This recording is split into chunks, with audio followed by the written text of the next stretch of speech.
that the program has survived and is getting some recognition. We're I think a very private program in many ways. We're not high profile. People don't know we exist, although it's amazing when you actually often meet a parent or talk to someone, they say, oh, the school nurse did this to me. So we're a memory that they drag out somewhere from the back of their brain. But we are a low profile, and I think for us to have survived for 100 years is amazing. And I think the main thing is the recognition for the fantastic people, because I think one of the greatest strengths of the program has been the people that are working in it. Celebrating 100 years of school nursing shows that we're doing something right. We're having an impact on the education of young people. When you've got a health profession embedded within a school environment, you can only have good outcomes. I'm really proud to have been part of the school nursing program, even for just a short time.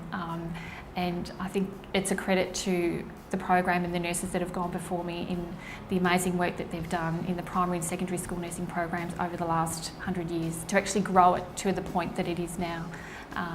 It's had such a significant impact on young people, children and their families, and we can't measure all of those impacts, but we know that we are contributing to young people and their families having better health outcomes and better lives and better futures.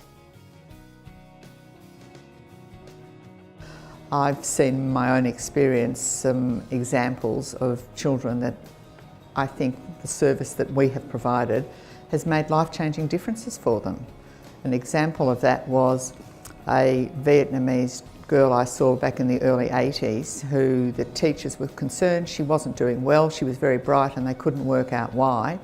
And I tested her vision and she had appalling vision. And the family had very few resources, little money. We got a pair of glasses for her, which doesn't really sound like a lot. And she came up and thanked me when she had her new glasses on and said, thank you, I can see the grass. And I thought, well, it's a bit of an odd thing to say.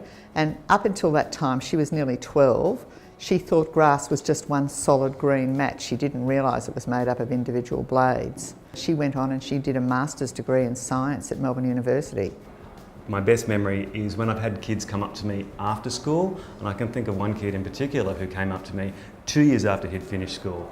And this boy, he was running with a bad crowd, and he left after a while, but he came up to me 2 years later and he said that he'd gone back to school, another school, redone grade 12, gotten out of his bad crowd and was now studying education at university.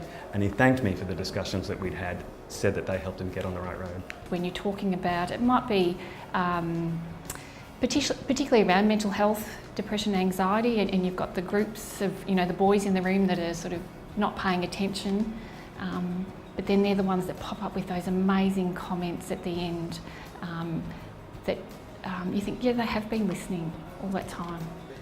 Many, many years ago, a little boy that I was involved with who had 2 black eyes and a broken nose and came from appalling circumstances and had been beaten at home, was asked in an interview by the social workers, did anybody care about him? And he thought, looking down, and thought for about 5 minutes, and then he eventually looked across and he said, Judi Lay cares. And that's never left me.